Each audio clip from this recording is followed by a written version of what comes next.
ನಮಸ್ಕಾರ, ಪ್ರಜಾರಾಜ್ಯ ಕನ್ನಡ ನ್ಯೂಸ್ಗೆ ಸ್ವಾಗತ. ನಾನು ರಾಮಗೌಡ ಪಾಟೀಲ್.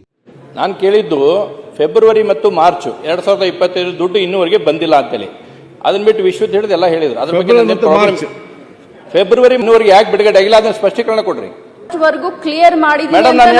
ನೀವು ಫೆಬ್ರವರಿ ಮಾರ್ಚ್ ಅಂತ ಹೇಳ್ತಾ ಇದ್ದೀರಾ ಮಾನ್ಯ ಸದಸ್ಯರೇ. ನಾನು ಹೇಳೋದ್ನು ಸ್ವಲ್ಪ ಅರ್ಥ ಮಾಡ್ಕೊಳ್ಳಿ. ಆಗಸ್ಟ್ ವರ್ಗು ಕ್ಲಿಯರ್ ಮಾಡಿದ್ರೆ ಫೆಬ್ರವರಿ ಮಾರ್ಚ್ ಹಿಡ್ಕೊಂಡು ಅಂತ ತಮ್ಮ ಗಮನಕ್ಕೆ ಹೇಳಲಿಕ್ಕೆ ಬಯಸ್ತೇನೆ. ಆಸ್ ಪರ್ ಮೈ ರೆಕಾರ್ಡ್ಸ್ ನಿಮ್ ಸರ್ಕಾರ ಅಧಿಕಾರಿಗಳು ಕೊಟ್ಟಿದ್ರ ಪ್ರಕಾರ ಫೆಬ್ರವರಿ ಮಾರ್ಚ್ ಇನ್ನೂವರೆಗೆ ದುಡ್ಡು ಹಾಕಿಲ್ಲ.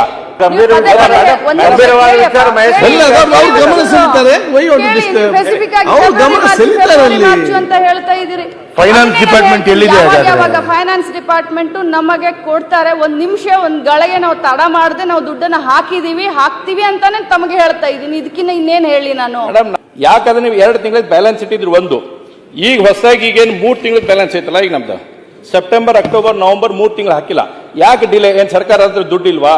ಏನ್ ಸಮಸ್ಯೆ ಇದೆ? ಅದನ್ನೊಂದು ಸ್ವಲ್ಪ ಕ್ಲಾರಿಫಿಕೇಶನ್ ಮಾಡಿ. ನಾನು ಅನಗತ್ಯ ಬೇರೆದ್ನ ಮೈ ಮೇಲೆ ಎಳ್ಕೊಳ್ಬಾರ್ದು ಅಂತ ಸುಮ್ಮನೆ ಇದ್ದೆ. ಪದೇ ಪದೇ ಸದಸ್ಯರು ನನ್ನನ್ನ ಫೋರ್ಸ್ ಮಾಡ್ತಾ ಇದ್ದಾರೆ ಅಂತಂದ್ರೆ ನಿಮ್ಮ ಗಮನಕ್ಕೆ ನಾನು ತರಲಿಕ್ಕೆ ಬಯಸ್ತೇನೆ. ತಮ್ಮ ಲಾಡ್ಲಿ ಬಹನ ಏನಾಯ್ತು ಮಹಾರಾಷ್ಟ್ರದಲ್ಲಿ?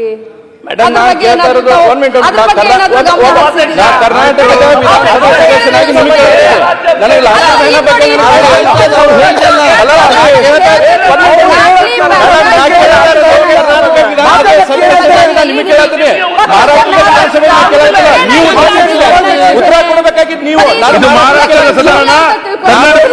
ವಿಧಾನಸಭೆ ಶಾಸಕನಾಗಿ ನಿಮಗೆ ಕೇಳತ್ತೀನಿ.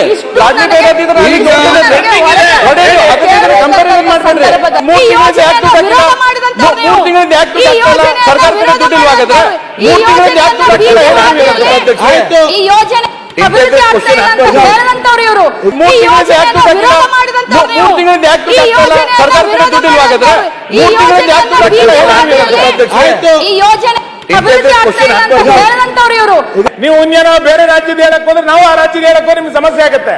ಅದನ್ನ ಹೇಳ್ಬೇಡಿ. ಮೊನ್ನೆ ಮಹಾರಾಷ್ಟ್ರಕ್ಕೆ ಹೋಗ್ಬಂದಿದ್ದಾರೆ ಡಿ ಕೆ ಶಿವಕುಮಾರ್ ಅವರು. ಇನ್ನೂ ಬೆಳಕು ಚೆಲ್ಬೋದು ಅದ್ರ ಬಗ್ಗೆ. ಈಗ ನೀವು ಮಾರ್ಚ್ ಮತ್ತು ಏಪ್ರಿಲ್ ಮಾತ್ರ ಈ ಯೋಜನೆಯನ್ನ ಹಿಗ್ಗಾಮುಗ್ಗಾ ಬೀದಿಯಲ್ಲಿ ಹಾದಿಯಲ್ಲಿ ನೀವು ಈ ಯೋಜನೆ ಬಗ್ಗೆ